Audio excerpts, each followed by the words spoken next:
I've been hosting for a long time. You're hosting this show. You can't say much about it, but you're hosting this show down in the Cayman Islands, which is basically, you're describing the gig I want, not the gig I have. It is a dream. What are you learning? I am on a set. I've never been on location. Have you ever been on location, Conan, where you're like, it's like summer camp, where you're with people for like over a month and you forget about there's a world outside of the show. It's like this bubble. It happened to me on Dancing with the Stars, where it's like, I got kicked off Dancing with the Stars. I got first, voted off is how I like to say it. But as soon as I got off the show, I didn't know how to like walk around in the real world. I was just like, I was like, dancing is life and I can't do anything else. I can't go back to comedy because you get convinced that that's all that matters. Right. And I'm on this show right now where, it's intense. Have you been on location before? I haven't. The closest I've come is doing travel shows, but no, then I'm always on the move. So no, I haven't done that kind of gig. And now what I'm curious about is, now that you're hosting, what are you learning about yourself as a host? What is Nikki Glaser like as a host? I've been watching other hosts. Obviously, my goal is to be I love TV hosting. You are a huge influence on me. And pretty much no one else. Like I'm obsessed with you, and I know, and and you aren't one of these heroes that I meet where you go, oh, he's not as good as I thought he was gonna be.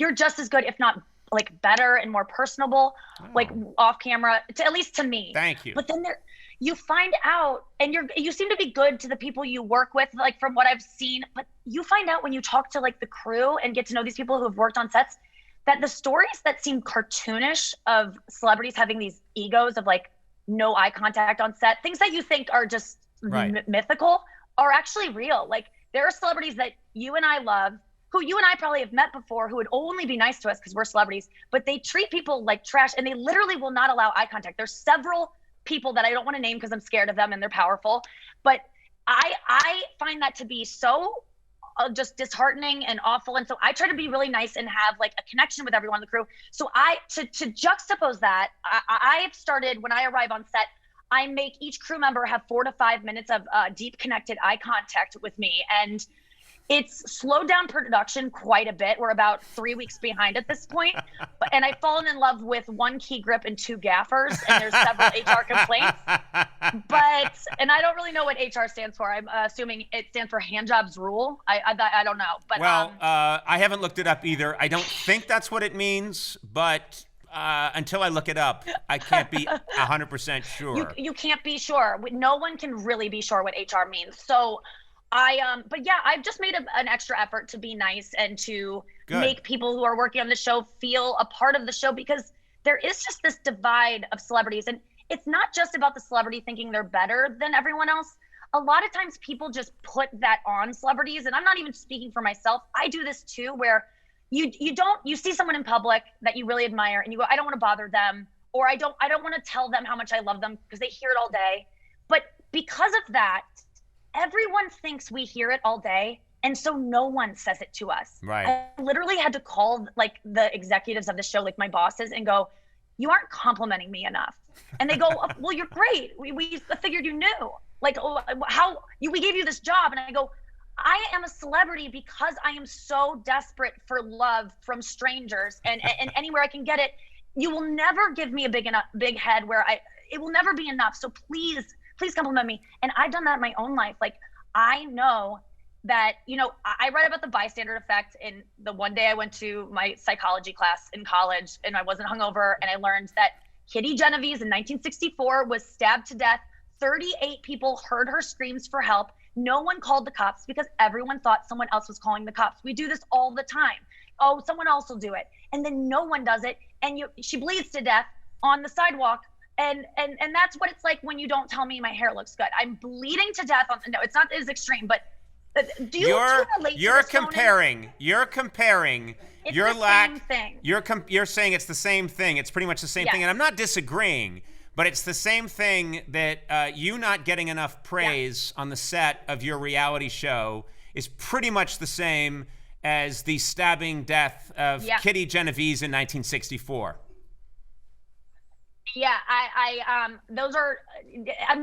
it's exactly the same. Yes. And yes, so thank you for understanding me. There is no nuance here or exaggeration. Yeah. I'm being literal. I feel yes, just as abandoned. But Conan, do you relate to that? I mean, you must, because even when I'm around you, I hesitate to gush about how much I love you and what I think of you, because I'm just like, he hears it all the time. He must. He's like the funniest person. He's not like, he is the funniest person alive. I've always said that.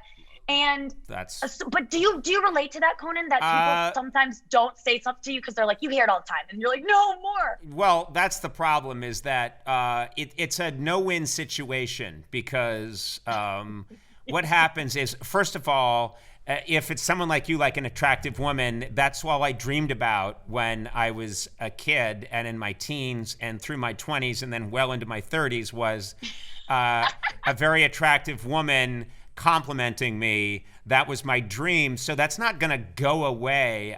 I'm not going to lie. I love that. But at the same time, what happens is self-loathing kicks in. And so you compensate for it.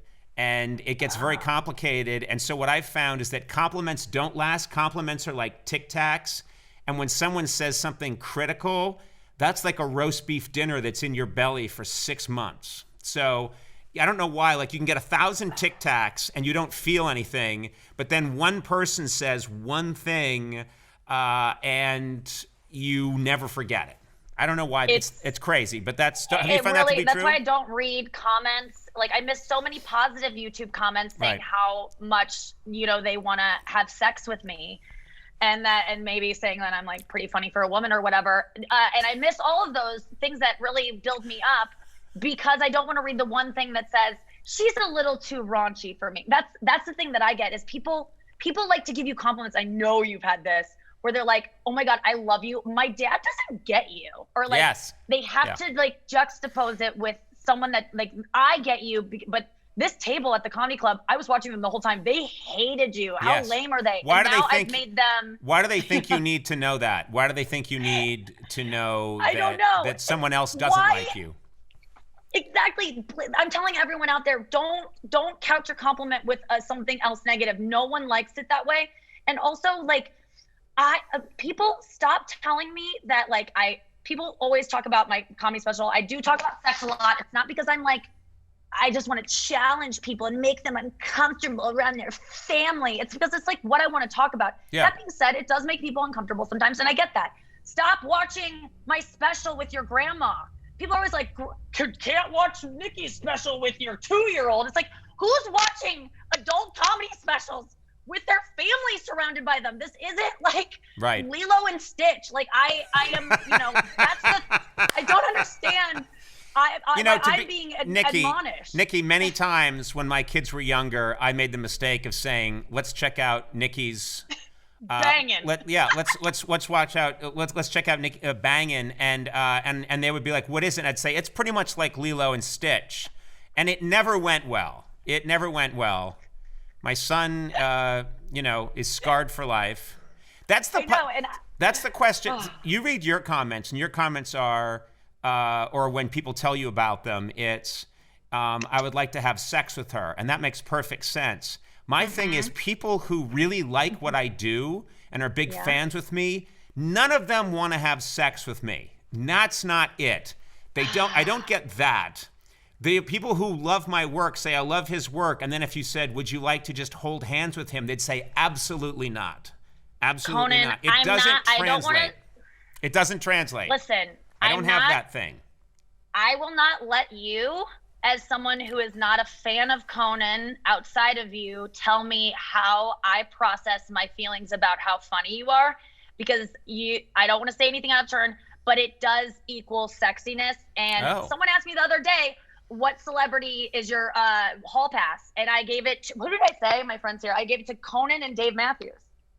Oh, you're kidding. Don't mean to make things weird, but that's not weird. You know what I love? You waited till you were out of the country to tell me this. That's what I feel safer telling this to you now. You waited till if you came after me, you'd have to quarantine for 2 weeks. What I love is that you told me during a pandemic. You waited till it's during a pandemic. You're on a secluded island in quarantine, and we're doing this over Zoom. And then you say, like, by the way, you're my hall pass, and it's a 24-hour it ends in 24 hours.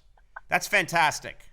That's a great hall pass. Thank you. I don't even have hall pass. I mean, I'm not even in a relationship, but I do want to correct you and say, and for any man who's listening that like aspires to be as funny and as prolific as you are, that women are attracted to funniness. I mean, funny. It doesn't work the same way for women. I think I've talked to you about this before. Like, men aren't like, she's so funny. Like, I want her. I want to be inside her. It's more like just like the guys aren't turned on by funniness, but girls very much are. Well, first of all, it's hot. I disagree. A lot of men, including myself, are very turned on by women that are funny and make us laugh. It's a huge. That's a huge deal. I've just noticed that whenever the world's most beautiful women are interviewed, these supermodels, they always say, what are you looking for in a man? And the first thing they always say is, I want him to be funny. And then a year later, they always marry the same douchey club owner. You know what I mean? Who just happens to be worth $1 billion and is the least funny person who ever lived. And they're like, you don't know what he's like when we're alone, Conan. Yeah. He's so funny. He knows so many limericks. Oh my God. Like that to me is, you're right. Funniness is first. And as a comedian, I think that I can say that and people will believe me. But I don't feel like I can rest on just being funny to attract the right person. I do feel like I have to do all the other stuff. And, it's a fair balance, but I do think that I hear what you're saying. Yeah. Women don't really show their work when they say they're attracted to funny. And, but I will. You will. Okay. We'll get to that later. Much later. I have to talk to a lawyer, and it's very complicated. I got to talk to my wife and then 3 lawyers. I'm so sorry to your beautiful wife, who I've stalked endlessly to be like, what can I do to be like her? I know how you guys met. I know the scene you shot together. I know your whole love story. It's very sweet. Well, one of the things I love about her is that she would watch this and find it really hilarious. Like, that's her. Good. She would find it really hilarious. And she would... anyone who professed their love for me, she would take them aside and go, you're welcome to take a shot. You don't know what you're in for. She'd be like, you can if you want, but I got to tell you, there's troubled waters there.